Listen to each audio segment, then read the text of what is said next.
Political pressure is growing on President Biden after the FBI searched his home for nearly 13 hours Friday, found more classified documents. The documents date back to Biden's vice presidency and his time as a senator. Earlier this month, Attorney General Merrick Garland appointed a special counsel after other classified documents were discovered at a former office used by Biden and at his home. This all comes as former President Donald Trump also faces a special counsel probe into his mishandling of classified documents and for ignoring requests from the National Archive to return missing presidential records. In August, the FBI searched Trump's Mar-a-Lago estate and found 184 documents with classification markings. To talk more about these stories and related issues, we're joined by the award-winning investigative journalist Jeremy Scahill of The Intercept. His latest article, "The Secrets Presidents Keep in Their Garages and Luxury Resorts, the Ceaseless Political Scandals Over Classified Documents Point to Deeper Systemic Problems with Washington's Obsession with Secrecy." Jeremy, it's great to have you back on with us. Why don't you just talk about the what's happening with both Biden and Trump and what you really call the scandal of classification overall? Who gets caught and who doesn't? Right, Amy, I think it's really important just at the beginning to remember that the reason some of the laws and regulations are in place that govern President Biden's conduct regarding classified documents or then Vice President Biden's or President Trump's is because of the scandals in the Nixon administration where there was this attempt and in some cases actual action taken to destroy documents. So it's not just about classified documents. It's also that the president is the ultimate public servant, according to the law, and everything they do as president has to be documented. We, the people, may not have a right to know everything they did immediately, but ultimately they are doing a job that is funded by the public and is part of a democratic process. So it's not just classified documents that we're talking about, it's all of the records. Donald Trump was notorious as president for ripping up all kinds of documents and for completely rejecting many of the norms that are supposed to govern the executive branch in terms of document retention. And what happened was that when he left office, he still was thinking, okay, I might be able to overturn this election. And we all know how that unfolded. And he's also being investigated for his actions around trying to reverse the election results, as well as the events of January 6th at the U.S. Capitol.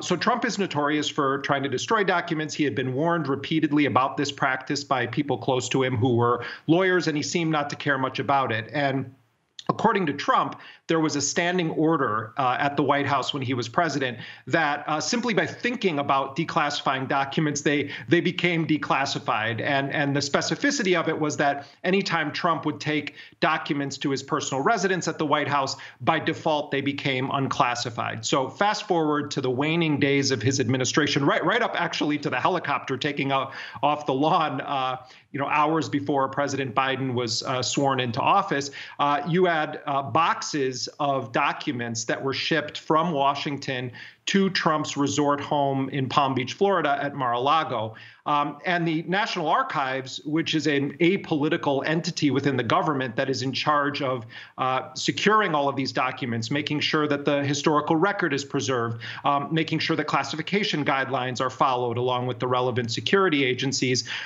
started to say to Trump's people, there are documents missing.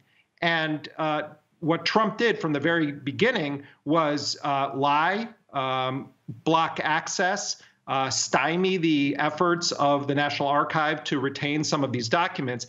And ultimately, this went on for about a year. And then in early 2022, Donald Trump's lawyers tell him, you really have to return this stuff. So they give what we understand to be roughly half of the documents we know Trump to have taken. It's possible he took many, many more of them. This probe is still going on.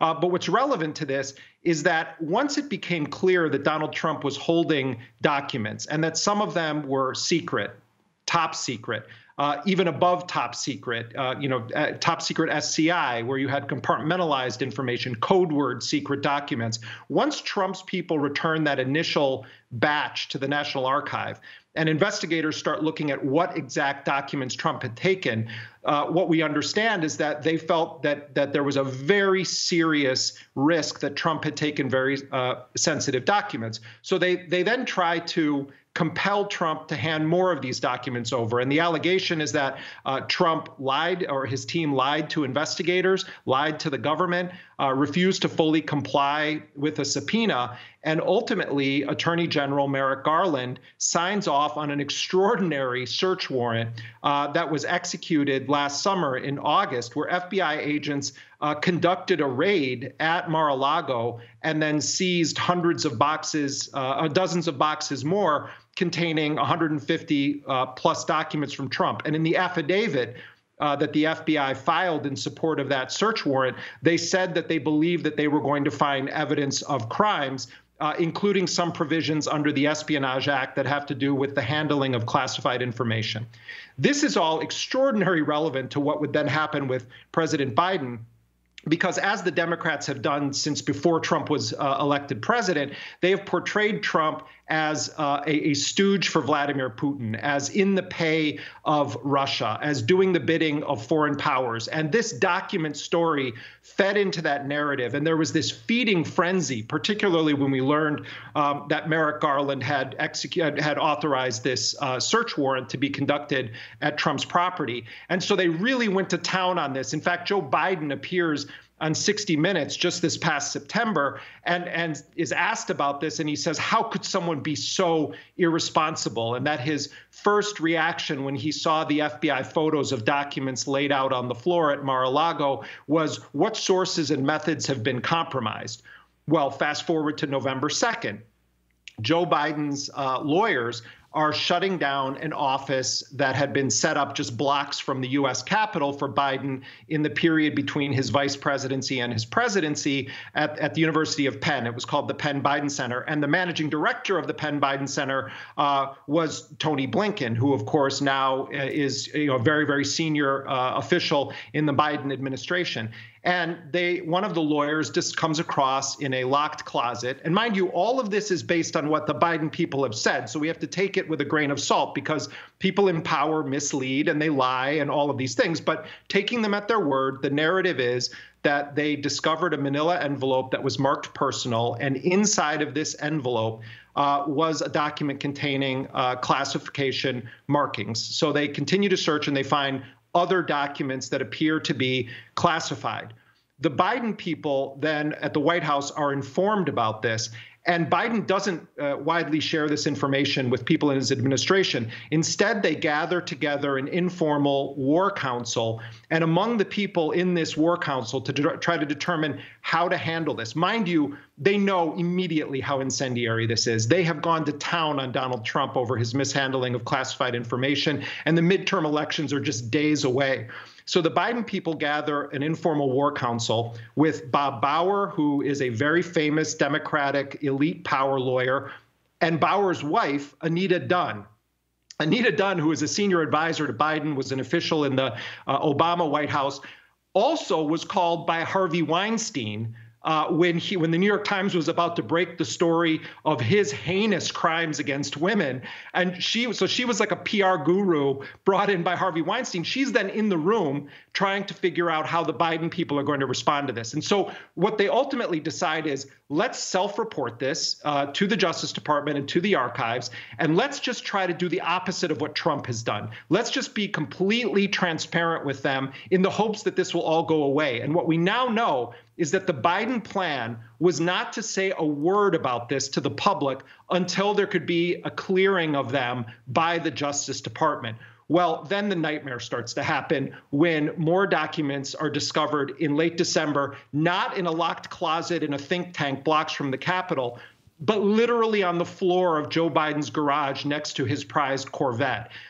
They did not, for 68 days, the American public was not told that the President of the United States had discovered documents that were not supposed to be in his possession once he left office, and that, in fact, that had been a prime attack vector that they had opened up against Donald Trump. Biden only acknowledged the first batch of documents, not the garage documents, when CBS News broke the news that there had been an initial probe launched by Merrick Garland involving the U.S. attorney out of Chicago. So you have, on the one hand, the scandal of the documents themselves, which really deserves heavy, heavy scrutiny on both Biden and Trump. But then you also have the fact that the Biden people clearly were not planning on informing the American public about this, and they definitely delayed it until after the midterm elections, and probably would have delayed it to this very day, thinking that they could just get cleared internally by the Justice Department. And Jeremy, could you talk about the double standard that operates in Washington in terms of classified material? Remind us of some of the high-powered people who were caught inappropriately or illegally using material, but then got slaps on the wrist compared to whistleblowers and others?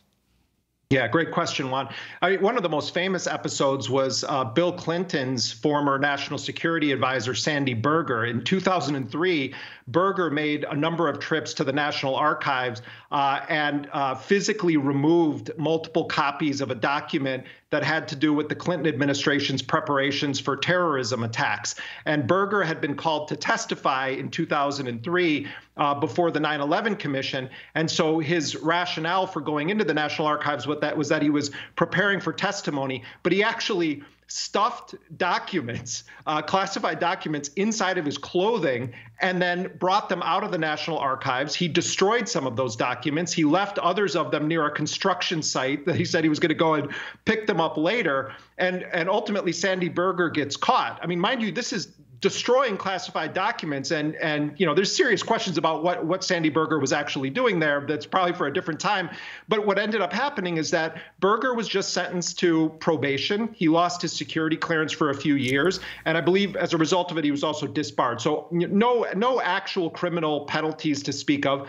Former CIA Director David Petraeus improperly shared classified documents with his biographer, with whom he was also having an affair. Now that brought him down, as CIA Director, but ultimately he just got probation and a $100,000 fine. There are also cases, Juan, of government employees, very junior people, who mishandled classified documents for pretty mundane purposes. I tell the story of one woman who was unable to access documents she was using for a classified dissertation that she was writing, and she had taken 3 other classified dissertations because COVID restrictions wouldn't allow her to go into a SCIF anymore, a secure classified intelligence facility. She was given 3 months in prison and basically had her entire career destroyed.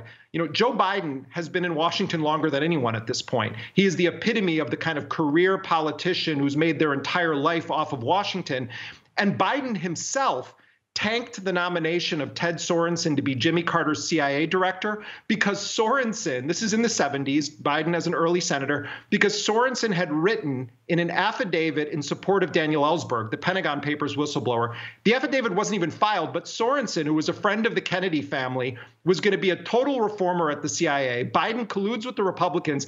They dig up this unfiled affidavit in which Ted Sorensen admits that he had taken home classified documents to write his biography of his good friend John F. Kennedy. And at the time, Biden suggested that Sorensen might be prosecuted under the Espionage Act for such conduct. The point Sorensen was making is that everyone in Washington takes home classified documents. So, you know, with Biden, we now have this, doc, doc, goose, here a doc, there a doc, everywhere a doc, doc. With Trump, we have this defiant, yes, I did it. I had a right to do it. And anything that I do to stop you from violating points 1 and 2, I'm right in doing. This is a disaster, though, for Joe Biden because the Republicans control the House. They are going to go after him. They're going to bring in Hunter Biden. Did the Chinese have access to the garage? They'll ignore Trump completely.